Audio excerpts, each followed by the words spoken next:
Hello, my friends. Tonight, we step quietly into the mist-veiled valleys of the Korean peninsula. The year is somewhere in the heart of the Joseon dynasty, where scrolls whisper secrets louder than swords, and a single misplaced metaphor could ruin a man's name for generations. The mountain air is sharp and clean, but the court? Not so much. Behind its latticed windows and lacquered doors lie petty grudges dressed in silk, and scholars who smile while plotting your erasure from history. You've arrived here with a dream of ink and virtue. Spoiler, you probably won't survive this. So, before you get comfortable, take a moment to like the video and subscribe, but only if you genuinely enjoy what I do here. And if you're already cozy, post your city and what time it is where you're listening from. I love seeing our sleepy community span the globe.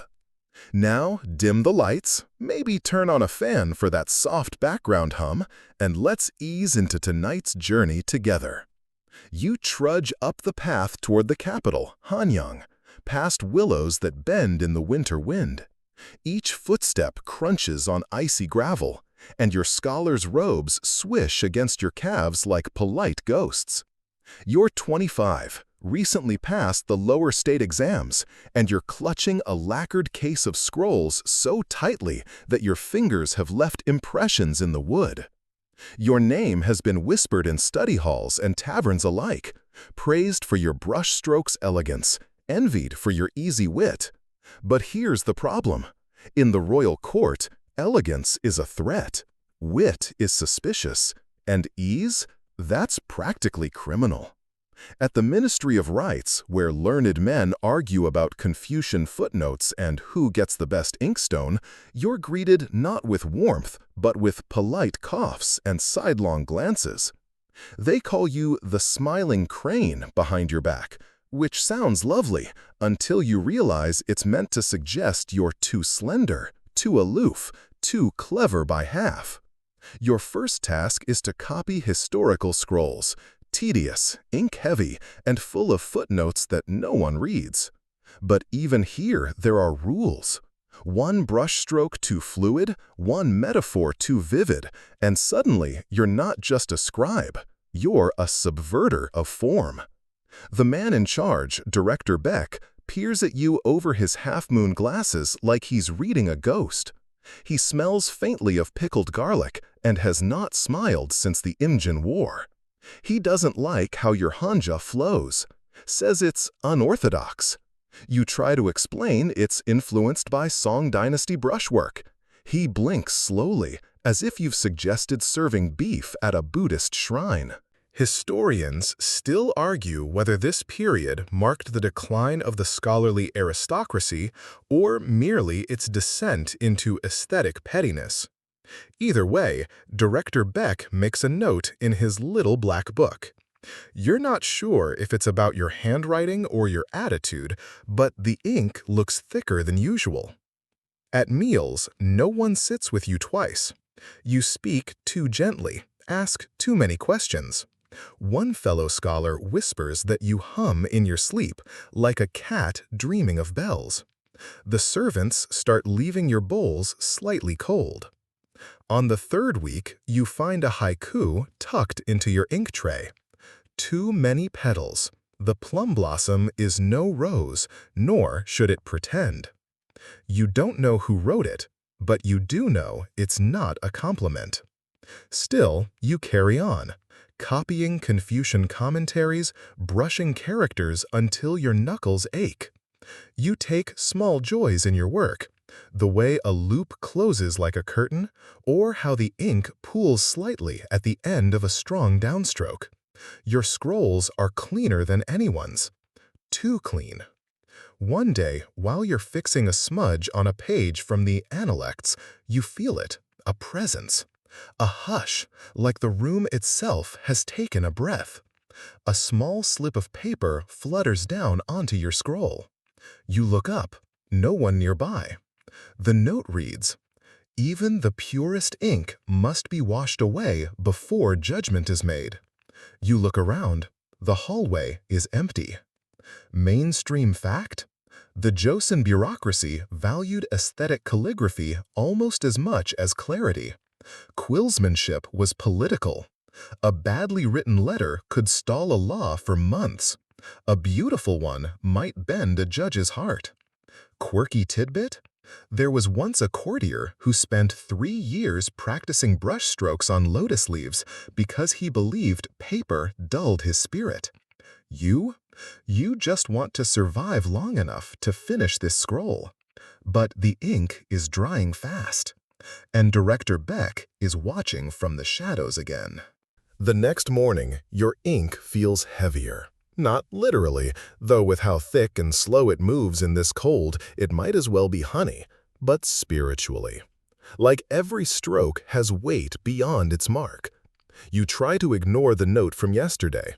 You even burn it with a splinter of cedar bark, hoping the smoke will take the warning with it. But ashes don't forget, and neither do jealous men. Director Beck speaks to you now only in questions. Not kind ones, not even real ones. Did you mean to make that character look rebellious? Strange that you favor tang rhythm over native harmony, isn't it? And your favorite, do you think Confucius would approve? You start answering in fewer words each time. Eventually, you stop answering altogether. Your silence, ironically, speaks volumes. And what it says is that you're dangerous. Dangerous because you are calm, because you still smile, because your brush moves with the ease of someone who believes in beauty. There is a moment, tiny, almost laughable, that tips the court. A poetry recitation. Midwinter. Everyone cold, hungry for steamed buns and flattery. You're asked to read your latest quatrain. It's about frost on temple bells. You speak softly, rhythm like breath on a mirror. It's good, too good. They clap politely, but one man does not. Counselor Joe, Beck's nephew, and a graduate of the Tiger Scroll Academy, where they sharpen metaphors like spears.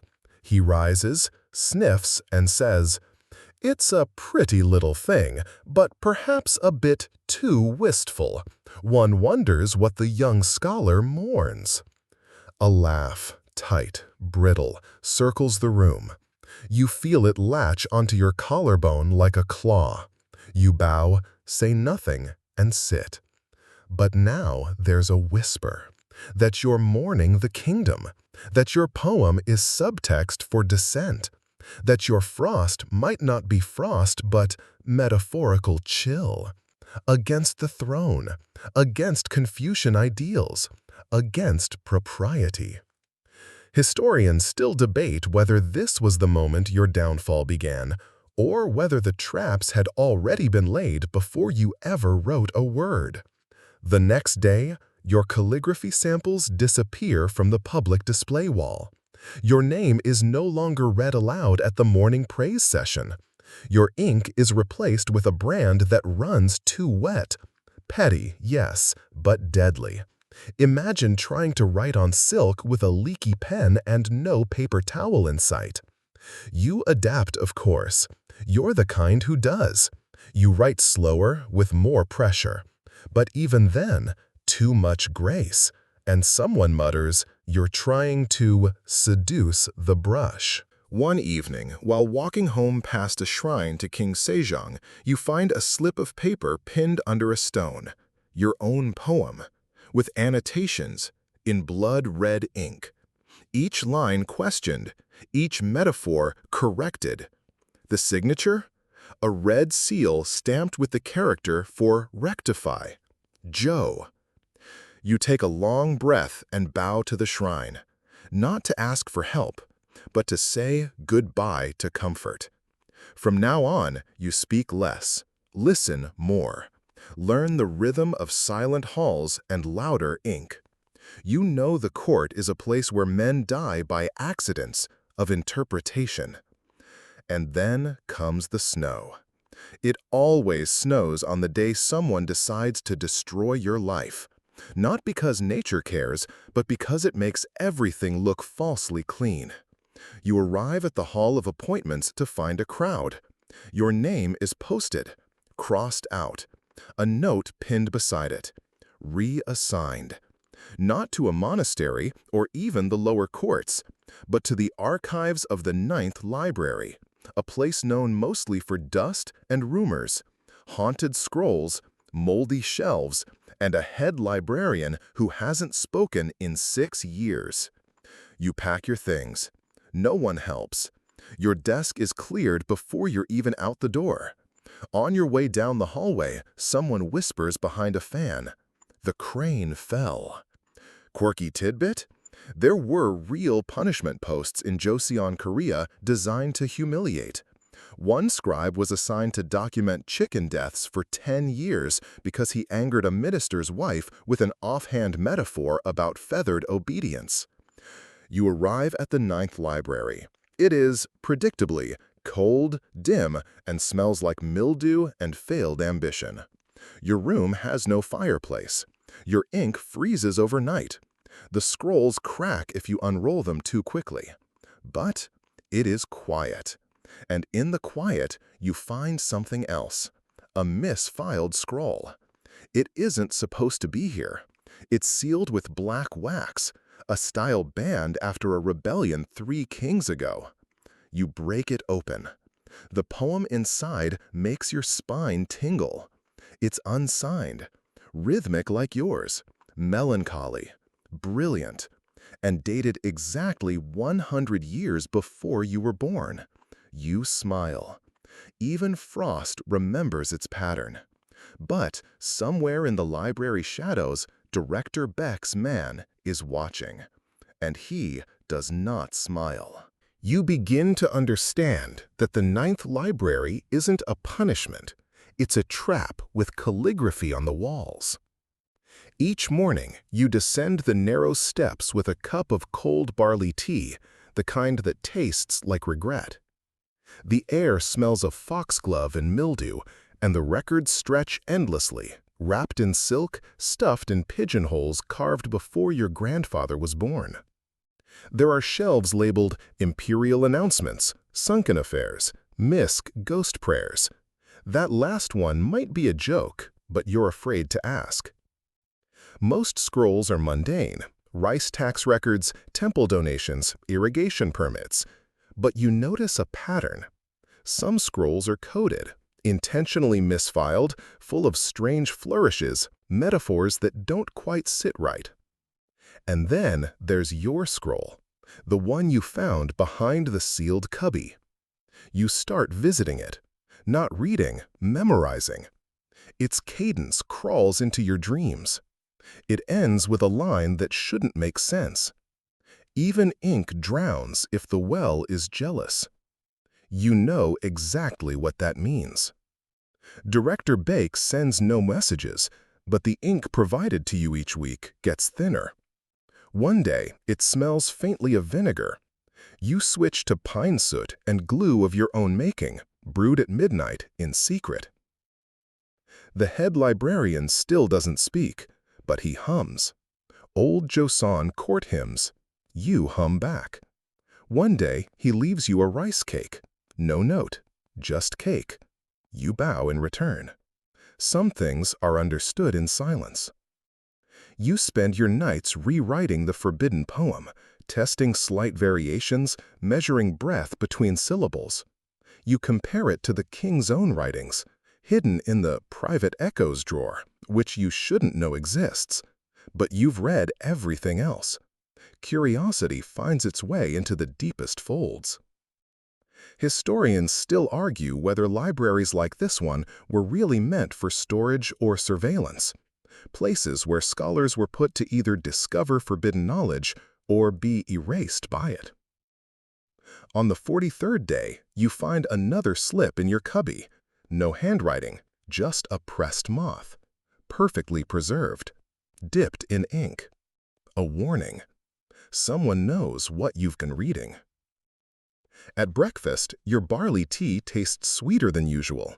It takes you 3 sips to realize it's been laced with chrysanthemum root, Harmless in small doses, but too much can make your fingers tremble. Not ideal for someone whose entire life depends on precise brushstrokes.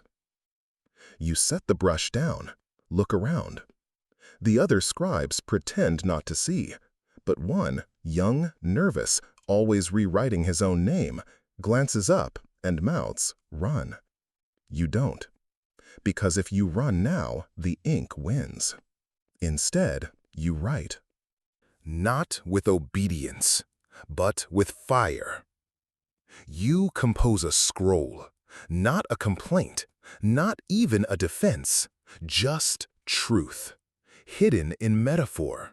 Your exile woven into seasonal changes, your pain painted as rivers drying under jealous moons. You use every tool you have, rhyme schemes favored by rebels, verse patterns used only in funeral scrolls. You even quote a banned monk whose works were burned in front of the court gate. And then you hide the scroll.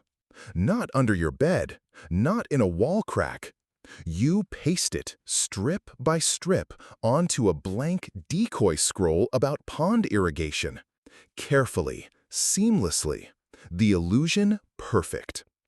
A week later, Director Beck arrives. His eyes skim your room like a knife, cold and ceremonial. He says nothing. His servant takes inventory. You bow deeply, just once, and meet his gaze for the barest moment. He leaves without comment. That night, the archive rats scurry louder. You think you hear whispering from the sealed room again, but when you go to check, it's empty. Except the forbidden scroll? Gone. In its place, a new one, blank, fresh, beckoning. Quirky tidbit? In some court libraries, scholars reportedly invented invisible ink using fermented cabbage juice. It only revealed itself when heated near a candle, a trick once used to smuggle love poems out of royal concubine quarters. Mainstream fact? The Joseon dynasty ran an intense censorship bureau called the Saganwan, where readers were assigned to judge not only the content of documents, but also the morality of their tone. You are now apparently a subject of interest. That night, you dream of inkwells the size of lakes, quills made of phoenix feathers, and voices whispering, "Even ink drowns." When you wake, your hands are already stained black. The mornings begin to blend. You sleep less but dream more. The line between the two begins to dissolve like ink in steaming tea. Every scroll you touch seems to hum faintly beneath your fingers. Some even feel warm, as if the parchment remembers the heat of the hand that first wrote upon it. The archive of the Ninth Library no longer feels like punishment. It feels like a test, or worse, like an initiation. You're deep in the lowest floor one afternoon, brushing dust from a brittle scroll labeled Noble House Ledgers, Volume 72, when something catches your ear. Footsteps.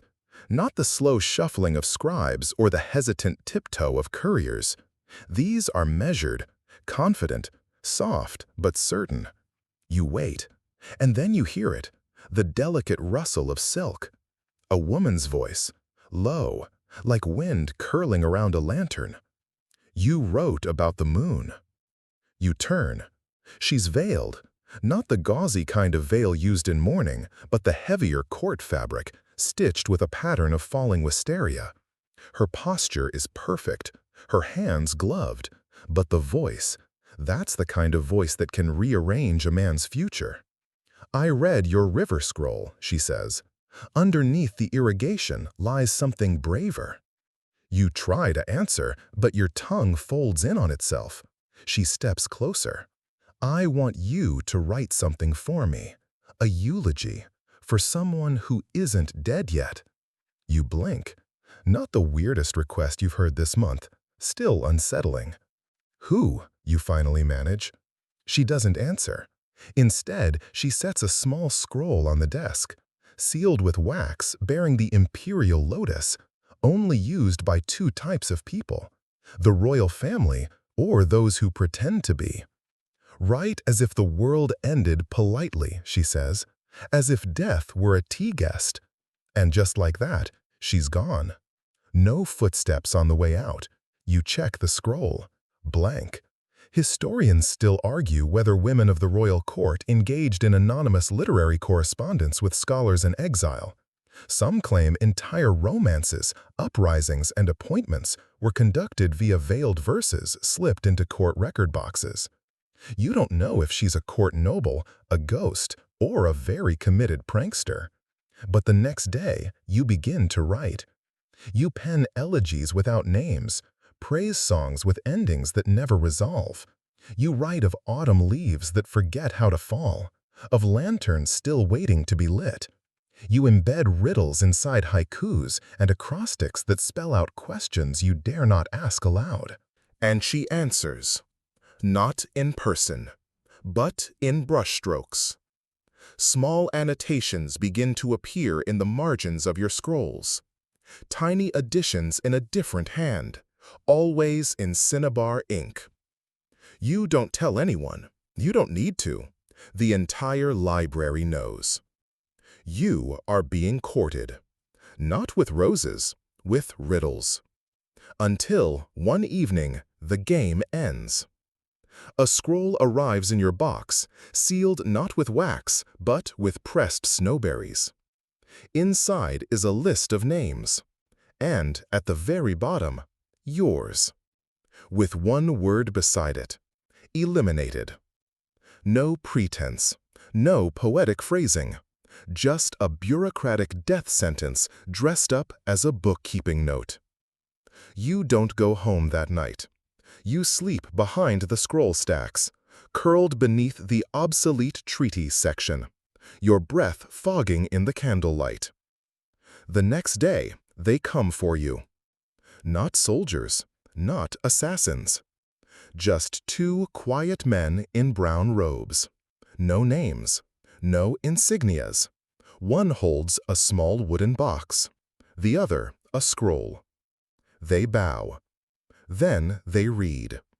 For crimes of moral deviation and ideological perversion, the scholar is to be dismissed from history. Dismissed, not executed, not exiled, erased. You don't fight. What would be the point?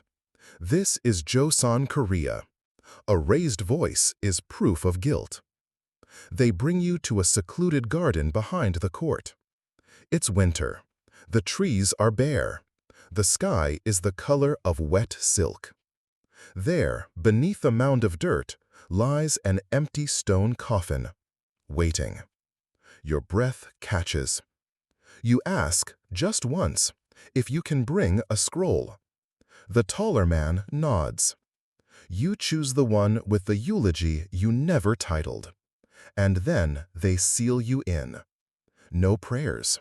Just the heavy drag of stone sliding over stone. It's dark, but not silent. You hear ink dripping, somewhere. Or maybe that's just your heartbeat. Quirky tidbit?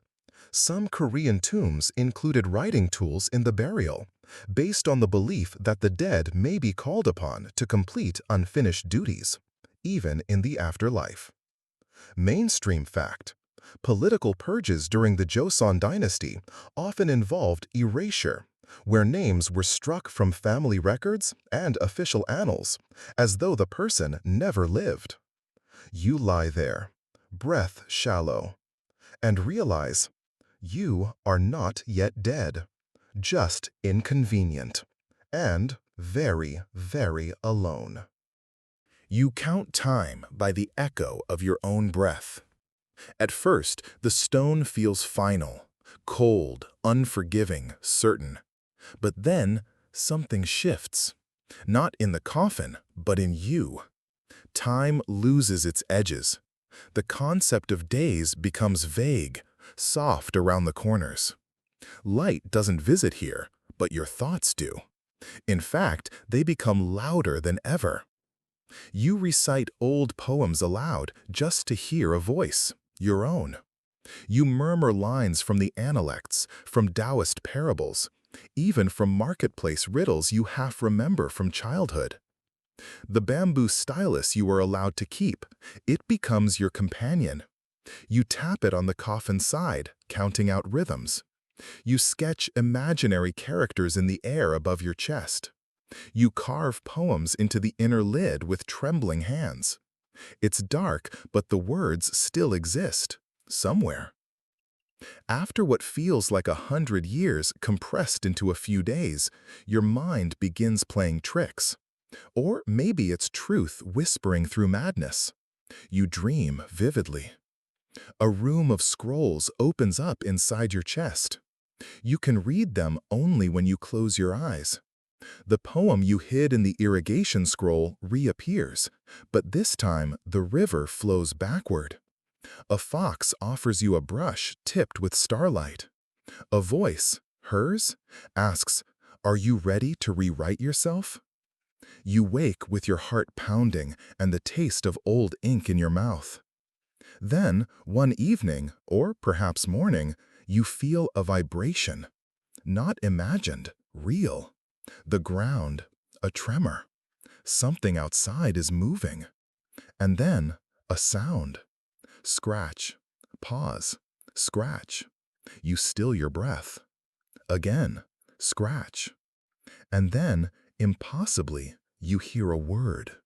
Whispered, breathless, muffled. Scholar. The coffin cracks open like a yawn. Cold air rushes in.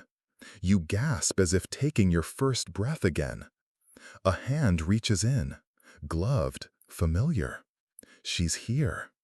No veil this time, just a hood drawn low.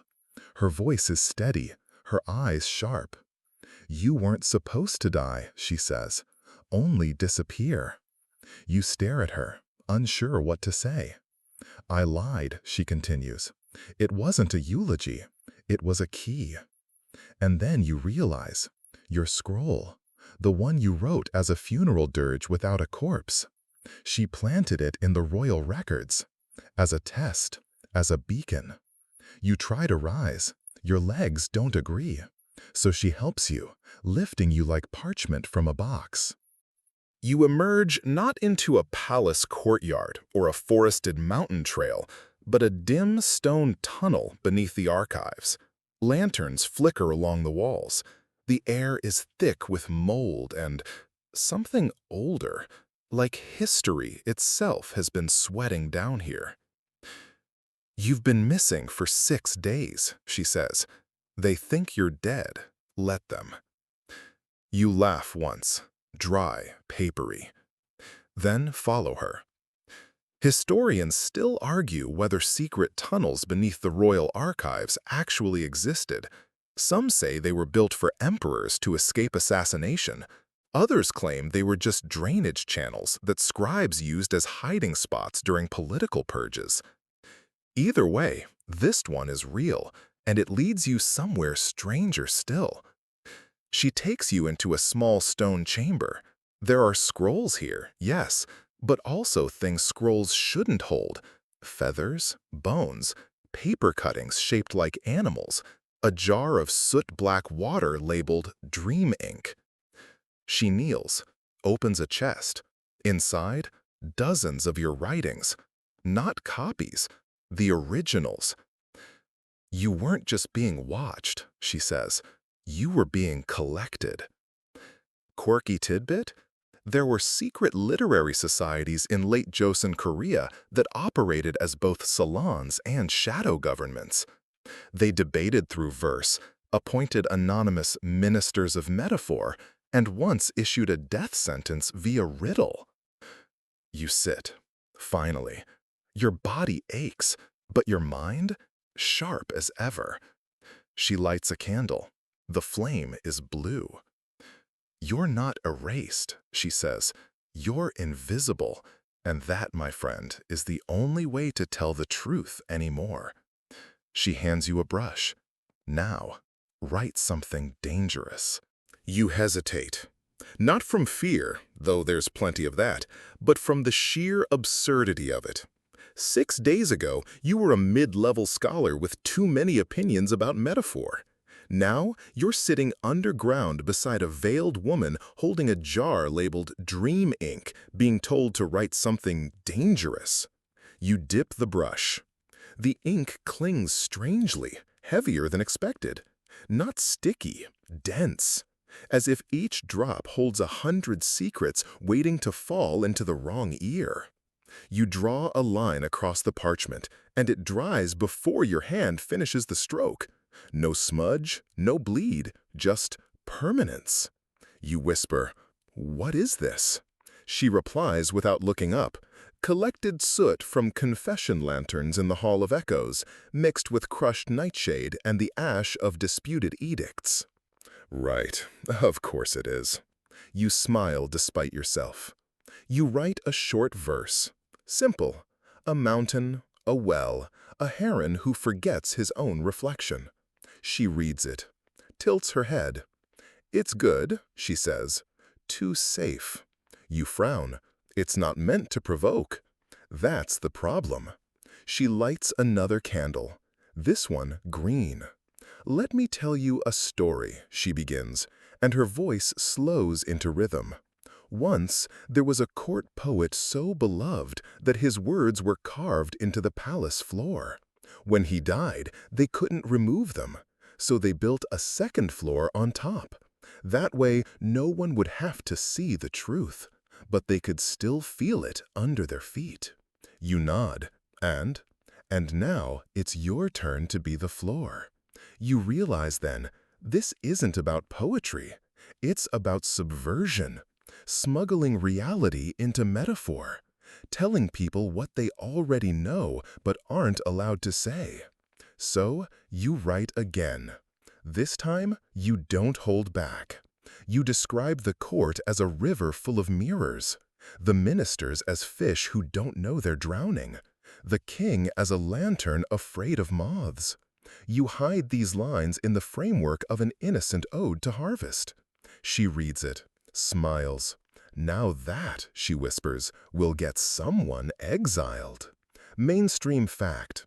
During King Youngjo's reign, a famous scandal erupted when a scholar published a poem describing silk in mud, a metaphor so transparent it was widely read as a direct insult to the Queen Dowager. The writer was beaten, then exiled, then quietly promoted 2 years later. The veiled woman, who still hasn't given you a name, picks up the scroll and rolls it slowly. "Tonight," she says, "we'll deliver it." To whom? She doesn't answer. Instead, she blows out the green candle. The room darkens. A second door opens, this one behind a curtain of beads made from lacquered inkstones. You step through into a narrow hall where shadows move like they have somewhere to be. She leads you up. Not outside, not yet. First, to a long room filled with satchels, cloth, empty scroll tubes, bundles of sealed letters bound in red string. You've entered a courier nest. Men and women, young, old, scarred, hunched, humming, sort scrolls with a precision that borders on sacred. None of them look at you, yet somehow they all nod as you pass. They're not scribes, she explains. They're carriers of unrest. When truth can't speak openly, it rides quietly. You wonder how many uprisings began with a badly rhymed couplet and a paper talisman slipped under a magistrate's door. Quirky tidbit? There's a folk legend in the southern provinces about a poem so powerful it caused a mountain to split. More likely, it caused a governor to flee in embarrassment after it rhymed his name with rotting peach. She places your scroll inside a lacquered tube and seals it with wax the color of old bruises. You ask, what happens if they trace it? They won't, she says. The courier will eat the scroll before that happens. You blank. Excuse me? She smiles faintly. Not the whole thing, just the ink. It's designed to vanish in the stomach. We've tested it. You suddenly feel a deep appreciation for your current profession, as terrifying as it is.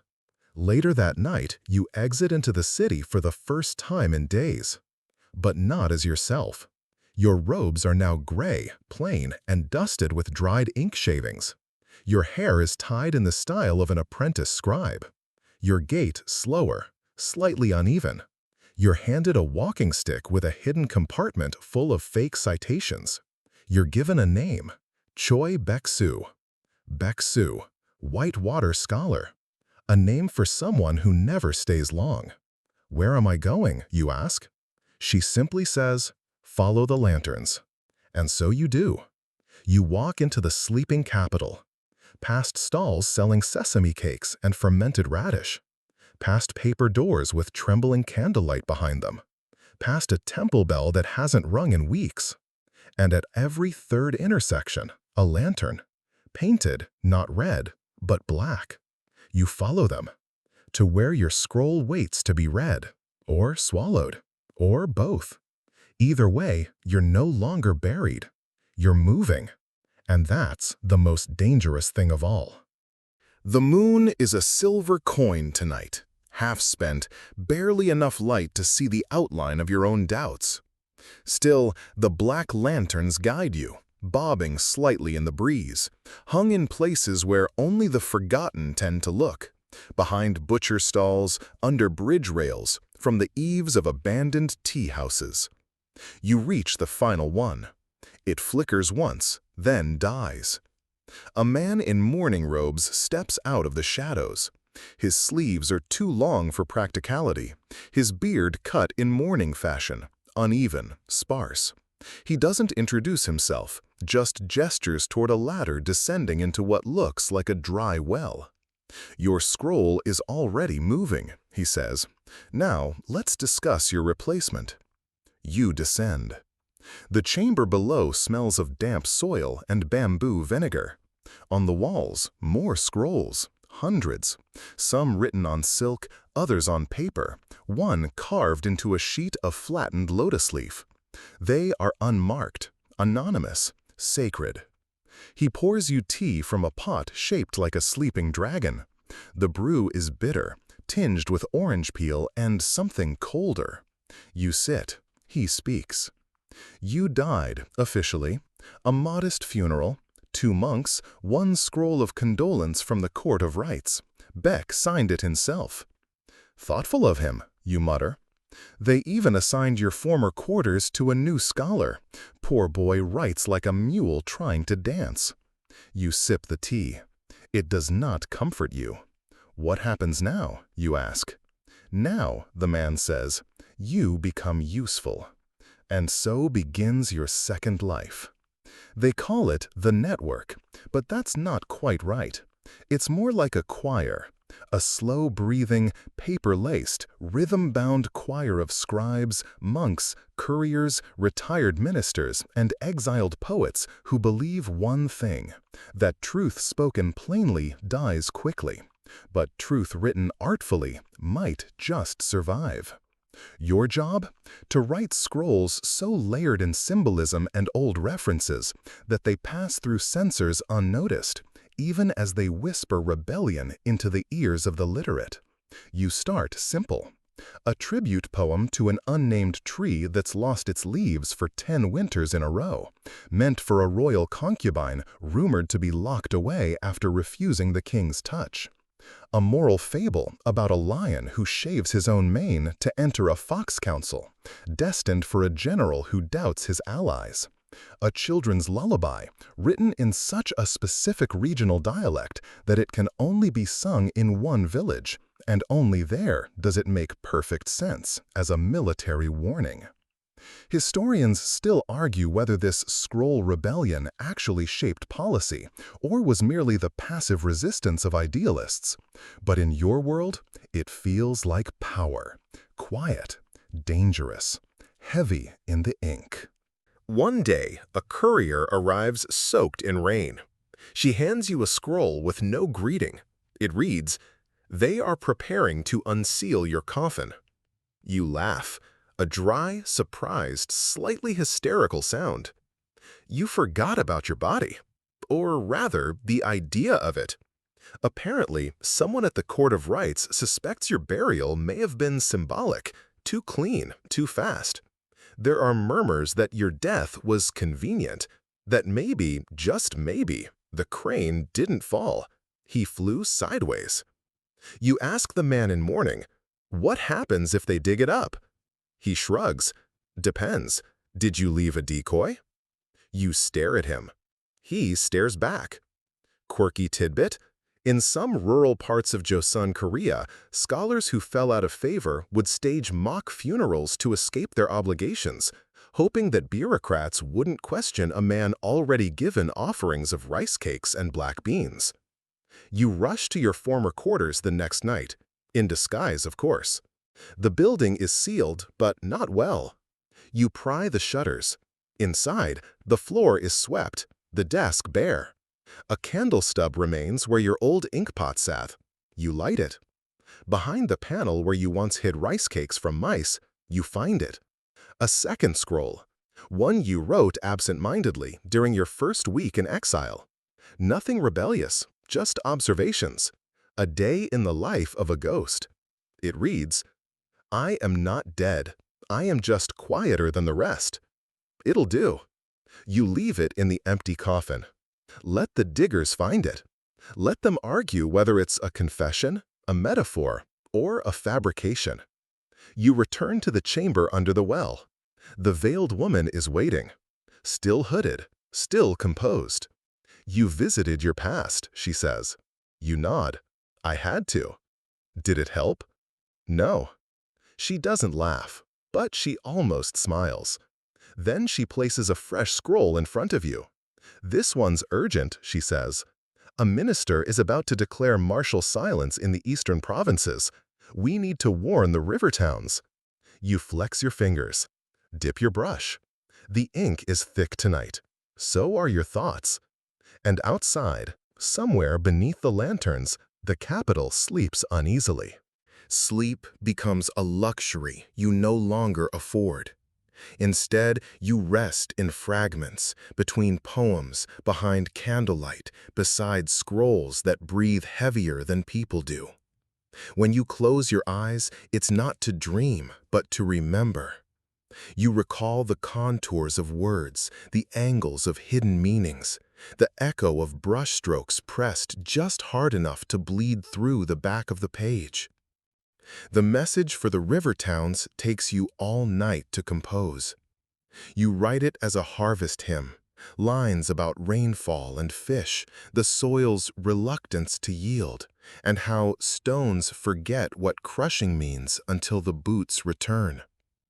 Each verse ends with a single character meant to be read vertically by a trained eye. Run soon. The courier is a boy no older than 15, barefoot, face speckled with soot. He bows without words, takes the scroll, and vanishes into the dawn like mist that decided it had other places to be. You wonder if he knows what he carries, if he understands the danger folded neatly into his satchel. The veiled woman enters as you set down your brush. "You didn't sleep," she says. "I forgot how." She nods, not unkindly. Then, "Come with me. It's time." For what? To see who died for your silence. You follow her through a door you hadn't noticed before. It leads upward, stone steps slick with condensation, carved so precisely they hum underfoot. At the top, a circular chamber, walls inked black with poetry, verses you half recognize, some your own. At the center, a scroll, long, unfurled, written in a hand so trembling, so scorched, it takes a moment to decipher. It's a confession. Not yours. "I accused the crane because his poem saw me." The name signed at the bottom? Joe. Yes, that Joe. Counselor Joe. The fish who mocked your frost. The nephew of Bake. The man whose seal burned red on your death sentence. Historians still argue whether Joe died of shame or was quietly removed. The record lists illness, but in your gut, you know the truth. Joe died of the same ink he tried to weaponize. The veiled woman says nothing. She doesn't need to. Instead, she points to a smaller scroll resting at the base of Joe's. You open it. Inside, a list of names. Men and women in power, marked not by title but by temperament. The whispering wall, the vine with two roots, the listener who forgets. And at the bottom, two characters, yours. You stare. This is, you begin. She finishes, a map. A map of allies? Of enemies? You don't ask. Instead, you ask something stranger. Did you ever exist? She pauses. I was once a librarian, she says, until I archived the wrong memory. That's all she offers. You wonder what memory it was. A love? A betrayal? A truth that broke the wrong seal? Then she does something unexpected. She removes her veil. Her face is unlined. Not youthful, but still. Like a lake in winter. Eyes that have read more secrets than any human should, yet somehow carry no bitterness. You died, she says softly, so that someone could speak freely again. Then she nods toward a side passage. You'll want to see this. You walk through and stop cold. Because there, in that room, are scrolls written in your hand that you never composed. Poems you meant to write. Metaphors you almost attempted. Letters to people you've never met, but should have. How, you whisper. They were written in the silence between your heartbeats, she replies. Rescued, rebuilt. You are not one writer anymore. You are many. Quirky tidbit. In Korean shamanic tradition, it was believed that if a person left too many things unsaid, those words would collect and form a munhwa guishin, a document ghost that whispered the truth through others. Mainstream fact? Several major royal edicts during the later Joseon period were later found to be edited versions of anonymous court poems, disguised until political tides shifted. You step back. You're trembling. Not from fear, but from recognition. This is not your exile. This is your echo. You turn to her. What happens now? She looks past you, toward the chamber of Joe's confession. Now, she says, someone else learns how not to die.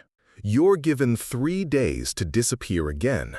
Not the vanishing act of the dead this time, but the quiet fade of a brush lifted mid-stroke. You're to leave the underground sanctuary, travel west toward the coast, and wait. Wait for what? You ask. The veiled woman, no veil now, just soft silence, hands you a new scroll. Instructions, she says, also a gift. You open it. At first glance, it's a grocery list. Dried radish, pickled lotus, river salt. But then you tilt it in the light. Ink glistens faintly. A second layer reveals itself, written in boxeo, an almost forgotten court code that requires folding the paper 6 precise times and reading along the creases. You do. The hidden message reads, "Follow the worm that eats the poem." And below that, in smaller characters, "He remembers what others erased." You blink. Not a riddle exactly, more like a compass. You pack lightly, a single brush, a satchel of dried ink sticks, a biscuit that might once have been bread. The morning man who first led you to the well nods farewell, but says nothing. Instead, he slips you a reed flute. "You'll need it," he mutters. No further explanation. You travel westward, cloaked as a temple scribe. No one notices. That's the point. Halfway to the coast, you stop at a small monastery nestled in the crook of 2 hills. You knock once, then twice, then hum a short melody you remember from a dream, a chant you never learned but somehow know. The door opens. Inside is a library built entirely from reclaimed wood. Even the scroll shelves bear scars from former structures. One support beam has a poetry line carved into it. "Whoever breaks me will read forever." The monk who greets you is blind. His eyes are pale, cloudy like steamed rice water. But he moves with uncanny precision. He calls you the crane without being told. Offers you tea brewed with pine needles and sorrow. "You're here for the worm," he says. "Yes," you reply. "Or rather, it's here for me." He nods. And then he leads you down another passage. No stairs this time, just a slope carved by water and monks too patient for roads.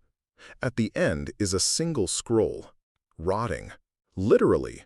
The edges are being consumed by a long, ivory-white insect with feelers like calligraphy brushes. It moves slowly, deliberately.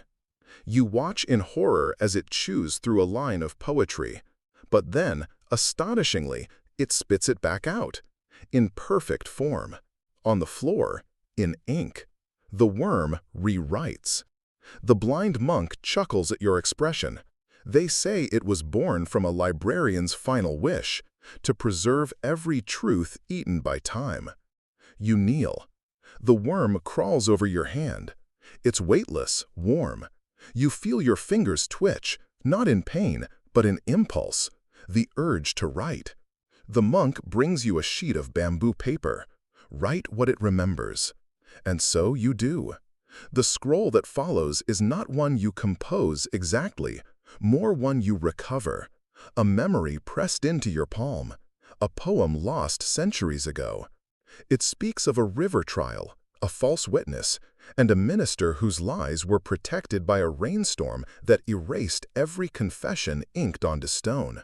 You shiver, because you've heard of that event. It's considered a myth. No court record exists. But this scroll rewrites it in terrible clarity. The worm curls onto your shoulder. The monk bows. "Take it to the tribunal," he says. "They're already sharpening their denials." You leave at dusk. Historians still argue whether certain lost court scrolls, particularly ones vanished during floods or fire, were truly accidents. Some whisper of memory insects and monks who swallowed verses to keep them safe. Quirky tidbit? In Jela province, there's a folktale of a spirit worm who eats only forgotten songs and dreams them into being by curling into musical notes. Mainstream fact? Korea's historical archives were burned or looted multiple times. Yet some scrolls, long thought destroyed, reappeared generations later in private monasteries, rewritten in perfect replicas by anonymous hands. By the time you return to the capital, the rain has already begun. A subtle warning. They always send weather first. But you carry the truth now, not in protest, but in poetry. And someone, somewhere, is about to feel very uncomfortable. You return not through the front gates of Hanyang, but under them. A forgotten aqueduct, dry this time of year, serves as your re-entry path. You walk beside mildew-streaked stones, past the occasional shrine made from bottle shards and crab shells. Rats scurry ahead like scandalous rumors, never daring to turn back. Above you, the capital lives as it always does, unaware. Ministers drink barley wine, scribes sharpen their brushes for morning announcements, and the palace eunuchs whisper things no one's allowed to write down. Life continues, neatly inked and aligned, until someone drips truth into the margins. You emerge near a side gate of the Ministry of Rites, damp, cloaked, anonymous. You carry the scroll rewritten by the memory worm in a plain tube. No wax seal, no markings, just an ordinary piece of bamboo and string. But its weight is something else entirely. The veiled woman is waiting. She's sitting on a step, tossing dried beans to a pigeon with one eye. She stands without greeting, takes the scroll and turns it once in her hand like she's weighing more than parchment. "They won't accept it from you," she says. "I figured. They'll accept it from a monk." "Which monk?" She looks up. You follow her gaze and realize it's you.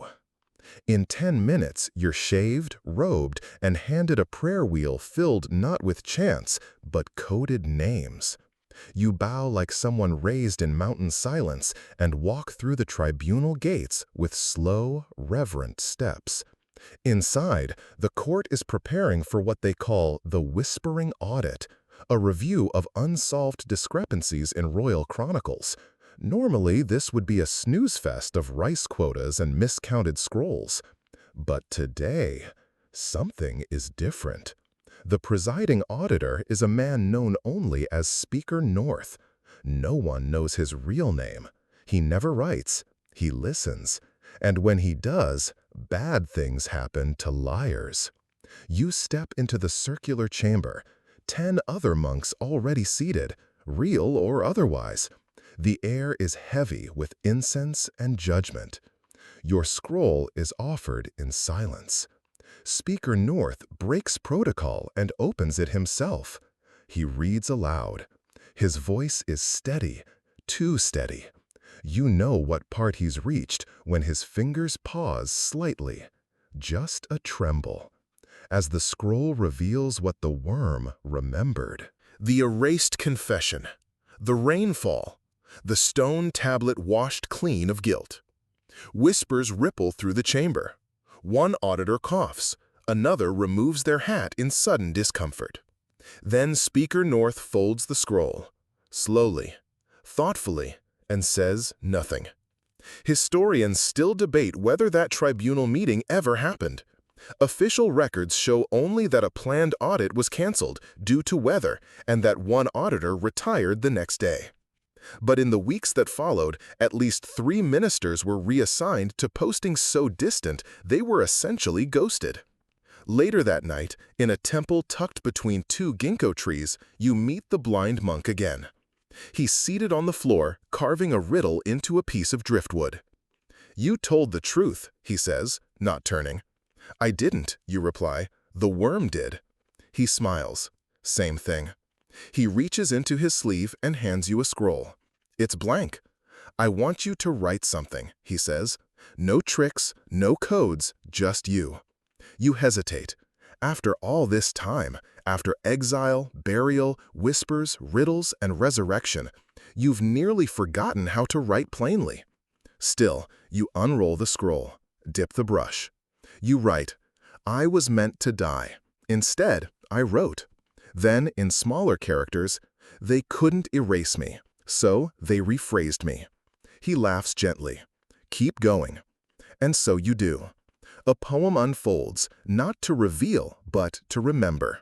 A frost-covered court, a jealous man, a woman with no name, a worm that rewrote the bones of history. By the time you stop, the scroll has unrolled across the floor like a river made of truth. Quirky tidbit. Some temples in the Korean highlands kept anonymous scrolls written by visitors, burned only when enough truth had fermented. The ashes were scattered into wells to bless the water with clarity. Mainstream fact? The royal courts occasionally accepted anonymous submissions, especially during festivals, honoring scholarly merit. These scrolls were judged blindly, sometimes chosen over official reports, if their wisdom sang loud enough. You hand the scroll to the monk. He doesn't read it. He holds it, then nods. "You're ready," he says. "For what?" He tilts his head toward the north, where smoke rises from the ministry chimneys. You exhale slowly and pack your brush. The summons arrives as a folded paper crane, left beside your bedroll. No seal, no ribbon, just crisp, quiet geometry and the single character inked under its wing. Come. You don't need directions. You already know where to go. The northern pavilion sits above the capital like a watchful parent, neither warm nor cruel, simply aware. It was built long ago as a royal retreat, but now serves as something stranger, a sanctuary for thought too dangerous for palaces, too important to discard. You climb the path at dusk. No guards stop you, because you no longer look like someone who could be stopped. The guards see the robes, the steady walk, the ink on your fingers that refuses to wash off no matter how many rains you've walked through. They nod. One opens the gate. Another offers tea, steaming in a cup shaped like a sparrow's skull. Inside, the pavilion is lit only by hanging lanterns, their glow softened by parchment shades that dance slightly with each breath of wind. And there he is, the emperor. Not seated on a throne, not flanked by ministers, just kneeling beside a table scattered with scrolls. His robes are wrinkled, his hair uncombed, his eyes sharp as a hawk who's forgotten how to hunt. "You're late," he says. "I'm alive," you reply. That earns a soft chuckle. "You know why I asked for you." You shrug. "Because no one else will tell you the truth?" "Because I don't want the truth," he says. "I want the possibility of it." You bow, long and deep. He gestures for you to sit. There's no ceremony, no guards eavesdropping, just you, the emperor, and a scroll he unrolls across the floor between you. At first, it appears blank. But then, under the flicker of the lanterns, you see faint characters rising, written in crushed mica and whale soot. A technique forbidden since the Sialok tampering scandal 2 dynasties ago. The emperor watches you read. The scroll tells of a plot, not immediate, not armed, but systemic. Ministers who hoard famine reports, governors who rewrite peasant records, a slow, coordinated decay of honesty. "You already know this," you say. "I suspect it," he replies, "but suspicion is not policy." He leans forward. "I want a scroll," he says. One they cannot ignore, one they'll read and not realize they've been reprogrammed by the end. You blink. You want poetry. He smiles. I want propaganda. Historians still argue whether this moment, if it happened, marked the birth of the gentle scroll movement, an initiative that disguised reform as cultural homage, hiding dissent inside temple rituals and seasonal odes. You hold the emperor's gaze. "If I do this, people may suffer before they understand." "They're suffering now," he says. "At least this way, the suffering leads somewhere." He stands, walks to a shelf, and brings you a bundle. Your old scrolls, the ones confiscated, copied, misattributed, buried. "You wrote these in exile," he says. "Now you'll write the one that ends it." He hands you a fresh brush. "The ink," he adds, "is ground from my father's last decree, the one no one ever followed." You don't know what to say, so you nod and begin. That night, the palace sleeps while you write.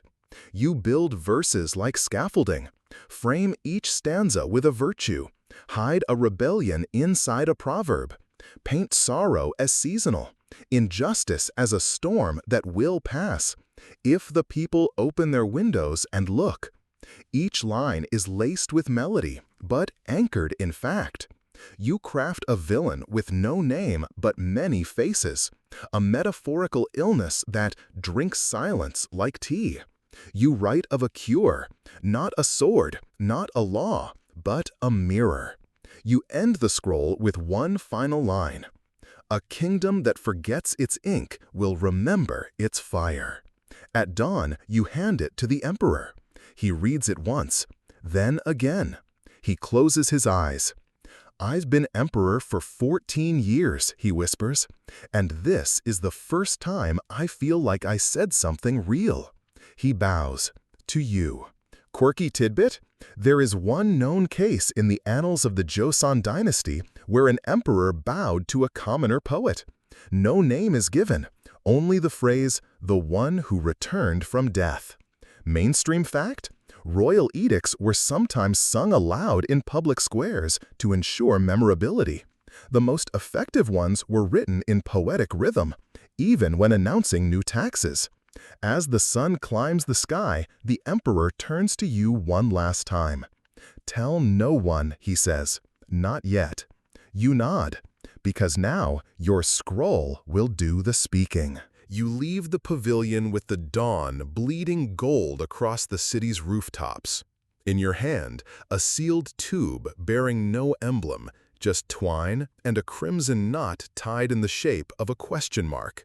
The emperor's scroll. Your words, his silence, soon to be everyone's rumor. You return to the chamber beneath the well.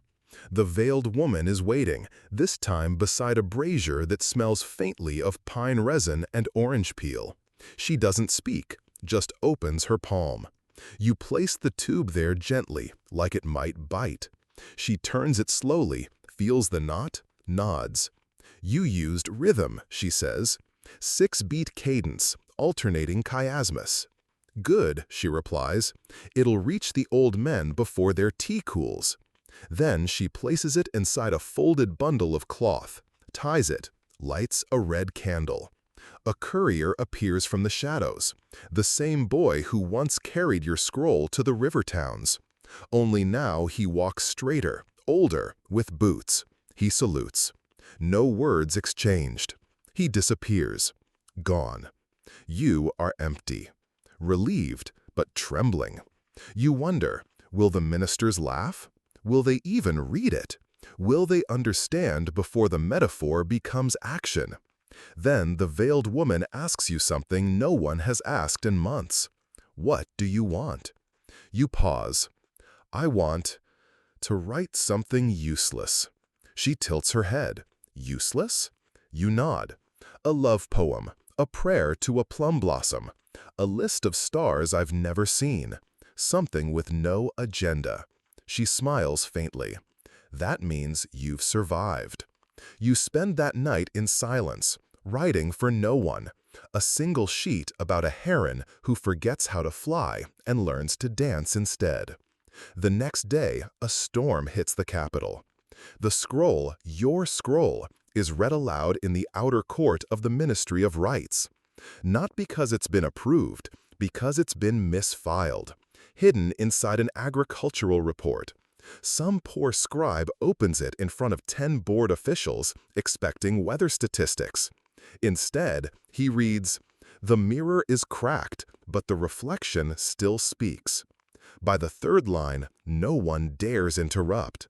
By the last line, even the ink feels like it's holding its breath. One official faints. Another tears up quietly, murmuring a prayer from childhood. By sunset, copies of the scroll are already circulating. Not officially, never officially, but in that whispering, urgent way that truth travels when dressed as fiction. You watch from a rooftop across the street, cloaked, holding a cup of barley tea so hot it burns your fingertips. "You've broken the seal," says a voice behind you. It's the blind monk. He holds a pigeon. No explanation. Just, they'll respond. How? With counter-poetry, with denial wrapped in praise, with clever silence. You nod, and then he hands you a stack of scrolls. They've already started. You unroll the first one. It's titled, "A Correction of Clouds." It starts politely, as if agreeing, but then pivots sharply. Those who confuse wind with intention will find themselves chasing ghosts. It's elegant, subtle, dangerous. The counter-scrolls have begun. Your scroll didn't start a war. It started a conversation no one can admit to having.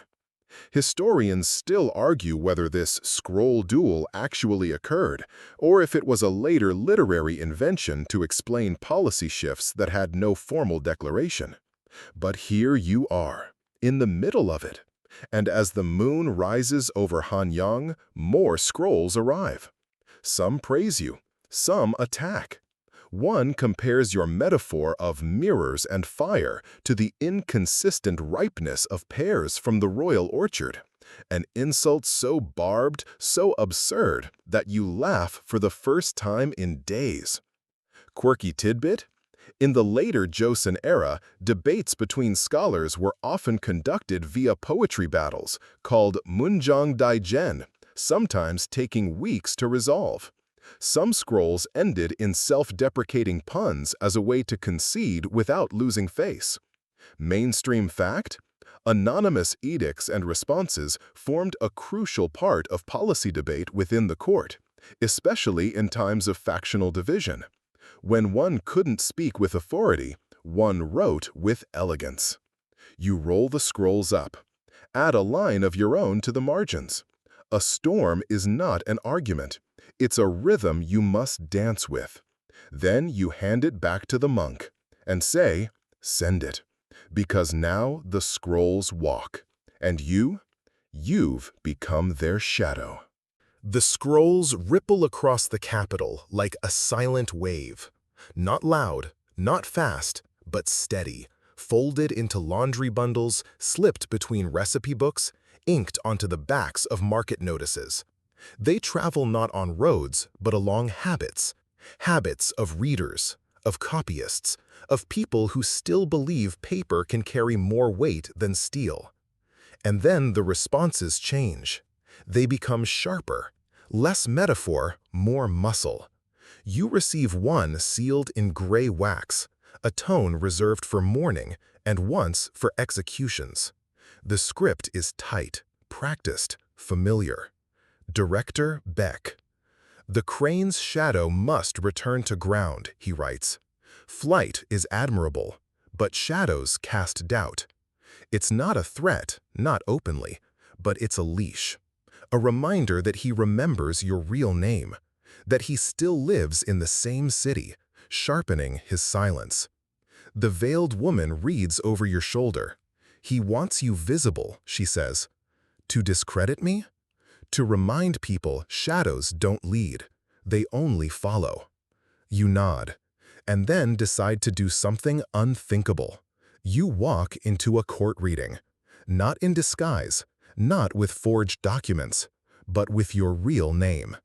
The room stills as you enter. Some recognize you, others pretend not to. One scribe drops his inkstone. It shatters like a censored line. You bow, not deeply, but deliberately.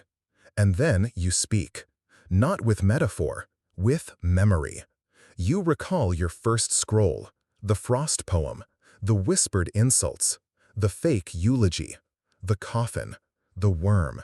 You lay it bare, and then you say, "You buried me, but I wrote anyway," and the ink survived. A silence follows, the kind that tastes metallic.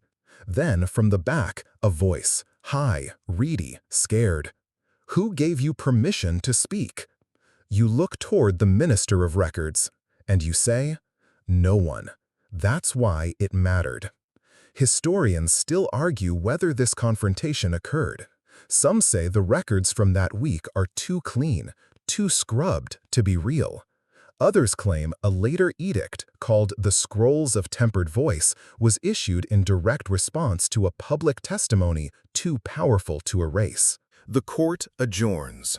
No punishment follows, but a new rule is whispered down the halls: never let poets write their own endings. That night, you return to the chamber beneath the well. The monk waits. The veiled woman nods. A stack of scrolls is already forming. Responses from commoners, merchants, retired soldiers, people who've seen the fire in your metaphors and recognize their own smoke. One scroll simply reads, "I thought it was just me." Another, "I burned your poem to stay warm last night. Forgive me." And then one that stops you. "My son copied your lines onto the inside of his rice bowl. He says it makes him brave." You hold that one longest. Quirky tidbit? In some rural villages, families once wrote protective verses inside bowls and shoes, believing poems could ward off evil, or, at the very least, bad harvests. Mainstream fact? During Joseon's later years, literacy among commoners increased rapidly due to simplified Hangul scripts and widespread poem-based education, often taught through oral repetition around cooking fires. You begin to understand something deeper. This isn't about court anymore. It's about kitchens, about stables, about ferry boats and rooftops and night markets. The poetry war has left the palace and found its way home. You start composing new scrolls, shorter now, simpler, not less elegant, just more open. Haikus hidden in laundry lines, couplets painted on fans, even a riddle whispered into a puppet play for children. What has no name but breaks every silence? They guess? Wind. You smile. Close enough. Soon, your writings no longer bear your name. They bear the crane's. Not a person anymore. An echo, a movement, a signature only the brave use. You receive word that scrolls bearing the crane mark have appeared in Pyeongchang, in Gwangju, even across the sea in Japan. Translated, misquoted, reimagined. You hear of a rice farmer who scrawled a line of yours onto the back of a tax ledger. A blade cuts clean, a lie cuts slow. He was flogged, but kept the scroll. You write again, not for him, with him, because the words no longer belong to you. They never did. They belong to whoever needs them next. You sleep less now, not from fear or urgency, but because the world won't stop whispering. Scrolls arrive at all hours, folded in fish wrappers, written on fans, stitched into collars. People are writing back, not to you exactly, but to the silence you cracked open. Some of it is clumsy, some incoherent, but much of it beautiful. A widow in Gaisong pens a lullaby in memory of her son, using the same cadence as your storm scroll. A sailor in Mokpo carves your haiku into his mast, saying he no longer fears the tide. A child sends a drawing of a crane with too many wings, titled, "So They Can't Clip All of Them." You begin collecting them. You paste them to walls in the underground library, between records of failed treaties and mislabeled grain ledgers. The chamber becomes a tapestry of voices, some bold, some broken, all breathing. The veiled woman, still nameless, still sovereign in her silence, watches as you pin a market woman's free verse next to a decommissioned edict. "This is dangerous," she says, quietly. "It's also alive." And then she does something unexpected. She brings you a scroll written in her own hand. You stare. The ink is old, the paper woven rice stalk, imperial grade. The handwriting, yours. Or rather, what yours used to be. You look up. "I copied your first scroll," she says. "The Frost poem." She pauses. "I memorized it, before they burned it." You don't speak, can't. She places it beside the others. Now it lives again. Historians still argue whether the scroll walls existed, whether the so-called Library of Echoes was real or symbolic. Some say it was a metaphor for how memory is preserved through communal witness. Others insist it was a literal archive, buried, burned, and reborn. Either way, the scrolls grow. Too many now to manage. You begin organizing them, by tone, by season, by region. Scrolls from the northern provinces are harder, fewer metaphors, more urgency. One simply reads, "They took the bell. We rang our hands." You copy it onto a prayer flag and hang it by the entry. Soon, others do the same. The chamber becomes a forest of paper, whispering when the wind passes through. And then the emperor returns, not in robes, not with guards, just a man, tired, sandaled, carrying a scroll box strapped to his back.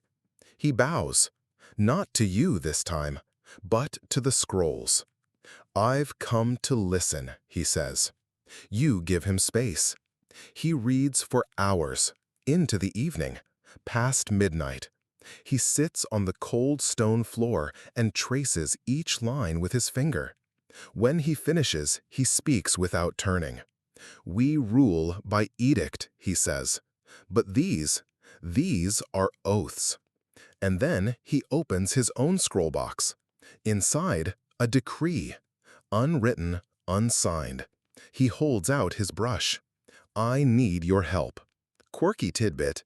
There's a myth of a king who lost the ability to speak and could only rule through borrowed voices, priests, poets, beggars. His name was erased from history, but his laws were said to be the most compassionate ever recorded. Mainstream fact: Joseon rulers occasionally allowed open scroll days, where citizens could submit anonymous verses or grievances. Most were ignored, some quietly adopted. You take the emperor's brush. He speaks the lines. You shape them. Together, you write something neither of you could alone. The opening stanza reads, "Let no truth be punished that is offered with grace. Let no lie be honored because it's dressed in silk." The scroll ends with a promise. "When the court forgets the people, may the people remember each other." You roll it, tie it, place it in the center of the chamber. The emperor bows and vanishes into morning. No ceremony, just dust. But the echo lingers. That week, a new scroll appears outside every temple in Hanyang. Not signed by the emperor, not posted by law, just arrived. And it reads, "If a kingdom cannot speak to itself, it must listen harder." They call it the quiet decree. And suddenly, listening becomes political. The quiet decree spreads not with trumpets, but through teacups. First, it appears carved into the handles of wooden ladles at a rural well. Then, whispered by midwives during the second breath of birth prayers. Eventually, it even makes its way into the embroidery of funeral shrouds, threads stitched in the shape of cranes, silent but watching. And slowly, everything changes. Not overnight, not with banners or drums, but with small, dangerous shifts in attention. Ministers start reading scrolls from the provinces, not just glancing, reading. Tribunals begin quoting anonymous verses in their closing arguments. One magistrate is removed after his clerk places a crane couplet at the bottom of a rice ledger. He who weighs the grain, but not the hands, will always overcharge the soul. No one admits who did it, but the message is clear. The ink is listening. And yet, not everyone is pleased. You receive a scroll dipped in wax so black it glistens blue under lamplight. There's no signature, no title, just 6 words. Too many cranes disrupt the sky. You've been marked. Not for death, for discredit. The strategy shifts. Counter scrolls now flood the city. Clumsy poetry mimicking your style, filled with falsehoods, fake signatures, poorly disguised satire. They accuse the crane of plotting revolts, of being a front for foreign interests. One scroll claims you're actually 5 concubines with a taste for political theater. The veiled woman smirks when she reads it. Creative, she mutters, but lazy. You craft a response, not in anger, but with elegance. A riddle. What calls itself thunder, but echoes only indoors? It spreads fast, too fast. Suddenly, everyone is writing riddles. One scribe challenges the ministry of punishment with, "What's punished when it stays, ignored when it leaves, and feared when it listens?" The answer? Truth. They post it on the side of an ox cart and wheel it through the capital. Historians later call this period the year of folding silence, when poetry became policy and denial had to rhyme to survive. You write less now, because others are writing more. You spend your days walking, listening. A child recites a crane verse while skipping stones. A street musician sings a love song that ends with your line about mirrors and fire. You smile. You're no longer the voice. You're the tuning fork. And yet, one last scroll arrives from the emperor. It's simple. Just one question. Will you return? You stare at it for a long time. He means court, of course.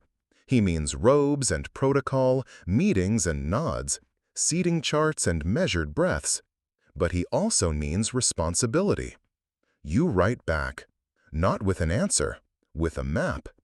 It shows a path that loops around the palace, through the markets, past the wells, ending at the temple where you first met the worm. You title it, The Route of Listening. Quirky tidbit? In later years, walking meditations through scroll-labeled routes became common among dissident scholars.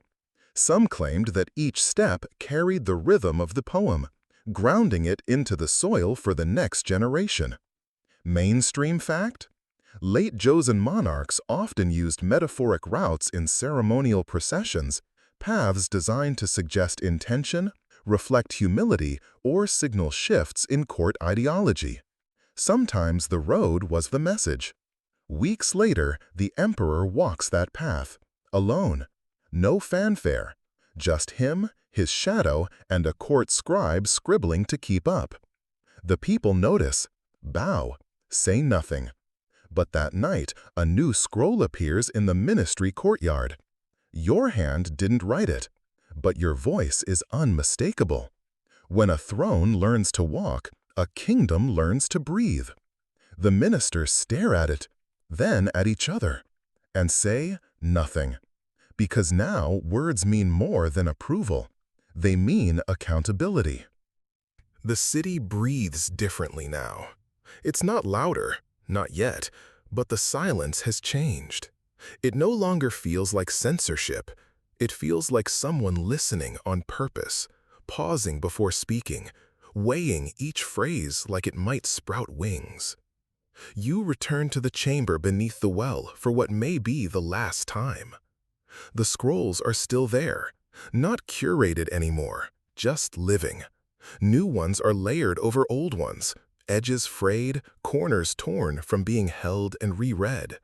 You catch glimpses of lines you once wrote but no longer recognize, rewritten in someone else's hand, carried further than you ever intended. You don't stop them. You add one more. A simple final scroll. It reads, "The ink is not mine. It only passed through me on its way to someone braver." You leave it without fanfare, because there's no need to be seen anymore, only heard. The veiled woman, your longest echo, watches you from the entrance. "You've become the absence you once feared," she says. You nod. "It's better than being remembered for silence." She smiles, not quite sad, not quite proud, then disappears into the scrolls like she was never more than ink herself. Above ground, the capital has returned to its rhythms, tax queues, noodle stalls, temple bells. But if you listen closely, something is different. The air holds tension, not of fear, but of potential. The way a brush hangs before its first stroke. You spend your days now walking temples. You teach calligraphy to children. Not the court script, but your own, fluid, slightly off-center, meant to drift a little, to keep the reader awake. One boy copies a character wrong, again and again, until it forms something new. A hybrid stroke, a misremembered truth. You don't correct him. You just nod and whisper, "Let it breathe." The crane is no longer yours. It belongs to the scroll that appeared in a fishing village last week, pinned with seashells, titled, "We Cannot Eat Obedience." It belongs to the alley mural of a heron with fire in its wings. It belongs to the question inked on the wall behind the market scales. If weight is law, what weighs more? A coin or a cry? You pass that one every morning. Still haven't answered it. Still don't need to. Because that's the point now. You gave them the brush. They'll write their own verdicts. Quirky tidbit? In some mountain temples, scrolls are still burned at seasonal festivals to release the words back to the sky. Monks say the ink becomes mist. Others say it becomes memory. Mainstream fact?